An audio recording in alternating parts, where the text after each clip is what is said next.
Salam saudara pemirsa, sampai jumpa kembali dengan kami dalam program Berita Pengharapan. Saudara pemirsa, kita mau belajar bersama-sama hari ini berhubungan dengan bagaimana perjalanan hidup kita bersama dengan Tuhan sampai ke garis akhir. Dengar baik apa yang sebentar saya uraikan untuk saudara-saudara sekalian. Mari kita berdoa sebelum kita lebih jauh mendengarkan firman Tuhan ini. Bapa, dalam nama Yesus, terima kasih banyak Tuhan untuk kebenaran firman-Mu yang kami dengar sebentar. Singkapkan rahasia firman-Mu dengan kuasa Roh Kudus bagi seluruh jemaat, semua saudara pemirsa menyaksikan program ini. Dalam nama Yesus, haleluya, amin. Saudara pemirsa, mari kita membaca Alkitab kita dari Perjanjian Lama. Perjanjian Lama, kitab Keluaran pasal 13 ayat 21 dan 22. Demikian bunyi firman Tuhan. Tuhan berjalan di depan mereka pada siang hari dalam tiang awan untuk menuntun mereka di jalan, dan pada malam hari dalam tiang api untuk menerangi mereka sehingga mereka dapat berjalan siang dan malam. Tiang awan pada siang hari dan tiang api pada malam hari tidak beralih dari depan bangsa itu. Amin. Saudara pemirsa, hal yang pertama ingin kita lihat hari ini yaitu dikatakan tadi Tuhan berjalan. Kalau saya mau pakai istilah yang khusus, ini awan katanya kan? Kita tidak pernah mengatakan awan itu berjalan, tapi awan itu terbang atau terbanglah ya di langit atau di atas itu. Tetapi di sini kita melihat kebenaran firman Tuhan bahwa apa? Tuhan menyesuaikan diri dengan langkah hidup kita. Ya, Tuhan berjalan di depan saya. Itu sungguh sesuatu penghiburan yang luar biasa untuk hidup kita, saudara sekalian. Jadi Tuhan itu tidak terbang di atas kita. Kita tidak bisa ngikuti Dia.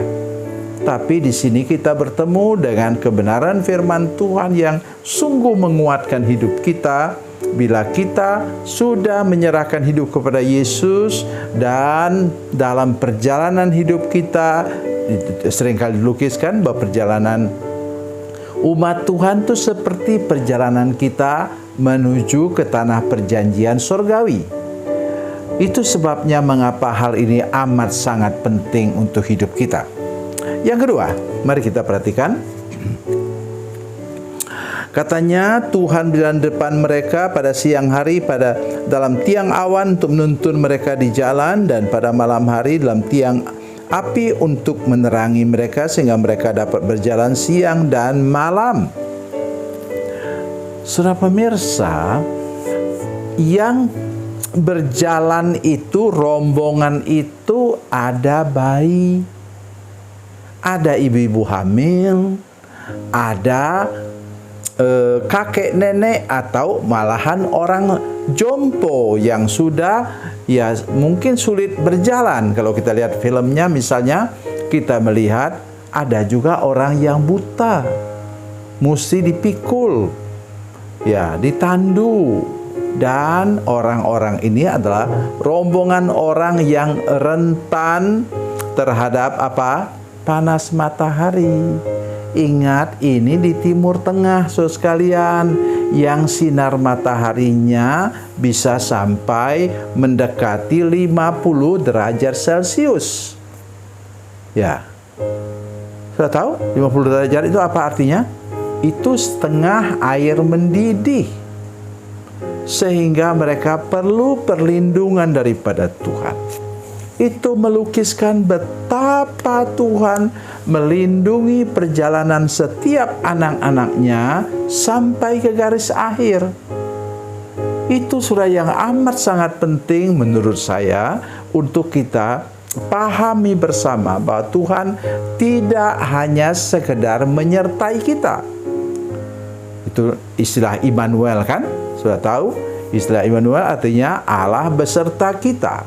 Tetapi kita juga perlu tahu bahwa Tuhan yang beserta kita itu melindungi kita dari panas terik dunia ini, macam-macam masalah yang kita alami yang menakutkan mungkin, dan di sini kita bertemu dengan Tuhan yang menjaga kita sedemikian rupa. Api, sudah tahu, itu semua binatang buas, bahkan ular, takut kepada api. Kalau mereka berjalan pada malam hari, mana ada singa atau harimau, mungkin tidak ada sana ya, singa atau apa binatang yang lain, yang binatang buas yang lain yang berbahaya untuk hidup mereka, atau ular atau apa, atau kalajengking atau apa, tidak ada yang berani kepada api. Saudara sekalian, jadi api itu juga melindungi mereka daripada keadaan beku. Di timur tengah sana, saudara sekalian, siang itu panas terik, malam bisa sampai kepada titik beku, saudara sekalian. Oleh sebab itu, hari ini kita mau belajar bersama-sama bahwa Tuhan melindungi kita dari segala kecelakaan dan bahaya. Jadi tidak sekedar ya menyertai kita, ya kita pasti diberkati, kita pasti dilindungi, bukan, secara mendetail disebutkan. Dan yang paling menarik hati kita ialah dalam ayat yang ke-22. Tiang awan pada siang hari dan tiang api pada malam hari tidak beralih atau tetap di situ bersama-sama dengan mereka sampai mereka tiba di tanah perjanjian Kanaan. Oleh sebab itu, mari kita lebih lagi berserah kepada Tuhan. Bangun pagi jangan lupa bersyukur untuk hari yang sebentar lagi akan sudah masuki. Terima kasih Tuhan untuk tadi malam Engkau sudah melindungi kami. Ingat itu saudara sekalian. Firman Tuhan mengatakan bahwa 1.000 rebah di sisi kita, 10.000 rebah di kanan kita, Tuhan menjaga, memelihara kita, saudara sekalian. Oleh sebab itu, mari lebih percaya lagi, lebih yakin lagi kepada penyertaan dari Allah Immanuel itu, yaitu Allah yang beserta kita pagi, siang, malam, kapan saja dan di mana saja. Tuhan Yesus memberkati, Tuhan Yesus baik. Mari kita berdoa. Bapa, dalam nama Yesus, terima kasih Engkau sudah memberkati kami dengan firman-Mu. Tolong supaya semua pemirsa, baik di kota maupun di desa atau di hutan di Kalimantan sana, kami semua percaya kepada penyertaan Tuhan. Tidak ada sesuatu yang dapat mencelakakan kami, Tuhan, karena Engkau ada bersama dengan kami. Dan sekarang malaikat Tuhan ada bersama-sama dengan kami siang dan malam. Terima kasih Tuhan. Dalam nama Yesus, haleluya. Amin.